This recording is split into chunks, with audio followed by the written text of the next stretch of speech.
हज़रत अब्दुल्ला अंदलसी रहमतुल्लाह अलैह हज़रत शिबली रहमतुल्लाह अलैह के पीर थे। एक दिन हज़रत अब्दुल्ला अंदलसी रहमतुल्लाह अलैह का गुज़र एक ऐसी बस्ती से हुआ जहाँ पर ईसाई रहते थे। आप ईसाइयों की बस्ती से गुजर रहे थे तो इस बस्ती के अंदर ईसाइयों ने स्लीबें लटकाई हुई थीं। इसी दौरान असर की नमाज का वक्त हो गया।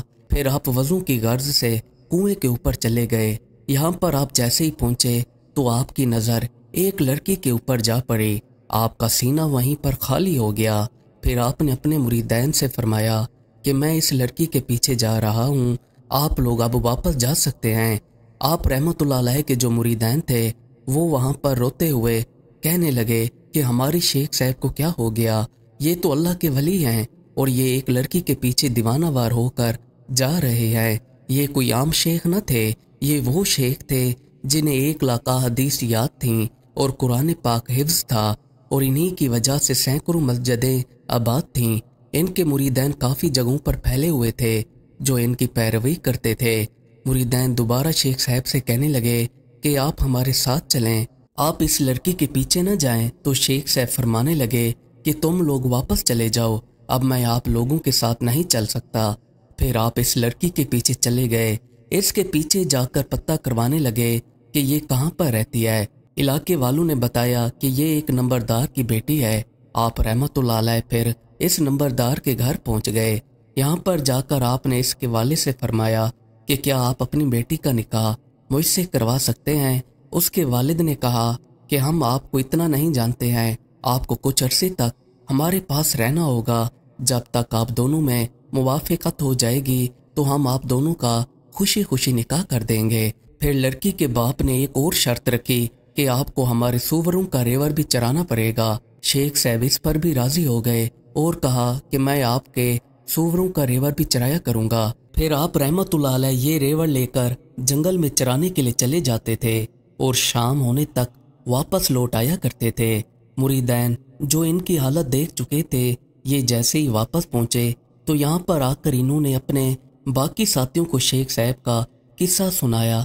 तो लोगों ने जैसे ही शेख साहब का किस्सा सुना कि ये एक लड़की के पीछे चले गए हैं तो काफ़ी मुरीदैन वहाँ पर बेहोश हो गए और कुछ तो मौत की आगोश में चले गए कि हमारे शेख साहब तो ऐसे न थे। काफ़ी सारी खानगाहें चल रही थीं, जहाँ तक ये खबर पहुँचती गई तो वो खानगाहें भी बंद होती गईं। लोग काफ़ी हैरान हो चुके थे कि अल्लाह ताला तो अपने प्यारे बंदों के साथ ऐसी भी बेनियाजी कर सकता है, पता नहीं इसमें क्या मामला होगा। 1 साल ऐसे ही गुजर गया। हज़रत शिबली रहमतुल्लाह अलैह इनके सच्चे मुरीद थे। इनको मालूम था कि मेरी शेख साहब काफ़ी सच्चे और परहेजगार बंदे थे, इसमें कोई ना कोई ज़रूर ऐसा मामला होगा जिससे ये लोग बेखबर हैं। इनके दिल में ख्याल पैदा हो गया कि मैं जाकर इनसे हालात मालूम करूं कि आखिर वजह क्या है। फिर आप रहमतुल्लाह अलैह हज़रत अब्दुल्ला अंदलसी रहमतुल्लाह अलैह की राह की तरफ चल पड़े। इस बस्ती के अंदर आकर आपने लोगों से पूछा कि मेरे शेख साहब कहाँ पर मिलेंगे। तो लोगों ने बताया कि आपके शेख फलां जगह पर सूअर चराते हुए आपको मिल जाएंगे, आप इस जगह पर चले जाएं। फिर आप रहमतुल्लाह अलैह उस राह की तरफ चल पड़े। हज़रत शिबली रहमतुल्लाह अलैह वहाँ पर पहुँचकर देखते हैं कि हज़रत अब्दुल्ला अंदलसी रहमतुल्लाह अलैह उसी जुबे, उसी इमामे में और उसी असा के साथ खड़े हुए थे जिसमें आप रहमतुल्लाह अलैह जुम्मा मुबारक का खुतबा दिया करते थे। आज इस जगह पर खड़े हुए सूअर चरा रहे थे। जैसे ही हज़रत शिबली रहमतुल्लाह अलैह ने ये मंजर देखा तो काफ़ी हैरान हुए। फिर आप रहमतुल्लाह अलैह हज़रत अब्दुल्ला अंदलसी रहमतुल्लाह अलैह के करीब गए और इनके करीब जाकर फरमाया कि शेख साहब आप तो हाफिज़ कुरान थे, क्या आपको कुरान पाक अभी भी याद है।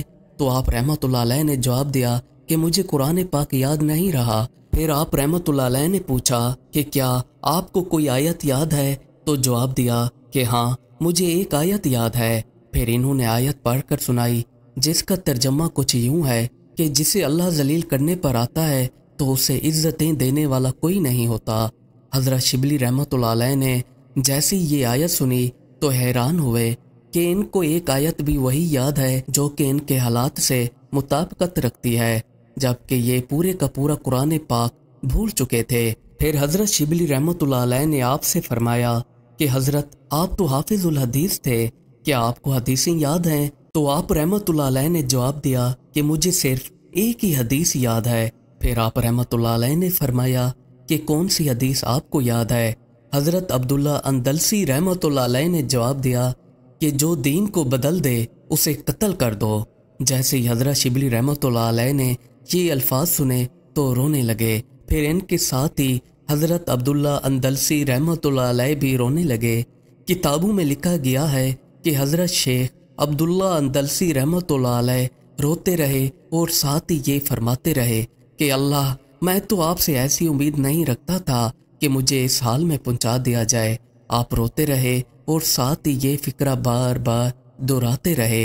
अल्लाह ताला ने हज़रत अब्दुल्ला अंदलसी रहमतुल्लाह अलैह की तौबा कबूल कर ली और इनको कैफियतें लुटा दी। अब हज़रत शिबली रहमतुल्लाह अलैह ने इनको इस हालात में देखा हुआ था, तो फिर आपको तजस्सुस हुआ कि आखिर शेख साहब से पूछूं कि इनके साथ मामला क्या हुआ था जिसकी वजह से ये यहाँ पर पहुँचे हैं। आप रहमतुल्लाह अलैह ने हज़रत अब्दुल्ला अंदलसी रहमतुल्लाह अलैह से फरमाया कि आखिर ये सारा मामला क्या था, आप यहाँ तक कैसे पहुँचे हैं?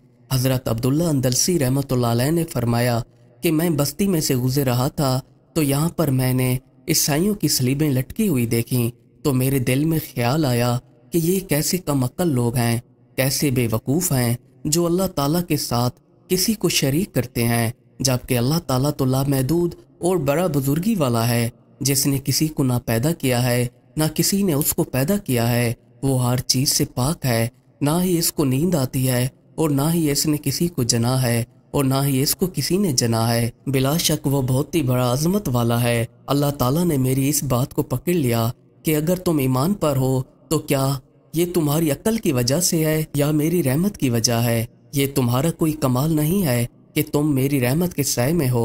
मैंने तुम्हें ईमान पर बाकी रखा हुआ है। अल्लाह ताला ने फिर ईमान का मामला मेरे सीने से निकाल लिया कि अब देखते हैं कि तुम अपनी अक्ल पर कितना नाज करते हो। तुमने ये अल्फाज क्यों इस्तेमाल किए? हाँ, तुम्हें ये अल्फाज कहने चाहिए थे कि अल्लाह ताला ने इनको ईमान की रोशनी से महरूम कर दिया है, जबकि मैंने अक्ल और ज़हन की तरफ निस्बत क्यों की? इसी वजह से मैं पकड़ में आ गया और यहाँ तक आ पहुँचा, जबकि मैं भटक गया था और अब मेरे रब ने मेरी तौबा कबूल कर ली है। ये तो अल्लाह ताला के वलीउल्लाह का हाल था जो कि बहुत ही पहुंचे हुए बुजुर्ग थे। हम लोग नादानी में आकर ऐसी ऐसी बातें बोल जाते हैं जिसका हमें पता भी नहीं चलता कि हम क्या बोल चुके हैं, और बहस में आकर एक दूसरे से ऐसे टॉपिक छेड़ देते हैं जिसके अंदर हम काफ़ी चीज़ें अबूर कर जाते हैं और हमें इल्म तक नहीं होता कि हमने कौन सी गलती कहाँ पर कर दी है। जबकि आपको चाहिए कि हर चीज़ को सोच समझ कर बोलें और अपनी इस्लाह करते रहें ताकि आप भलाई पा जाएं। मज़ीद अच्छी अच्छी वीडियोस देखने के लिए हमारे चैनल को सब्सक्राइब कर लें। शुक्रिया।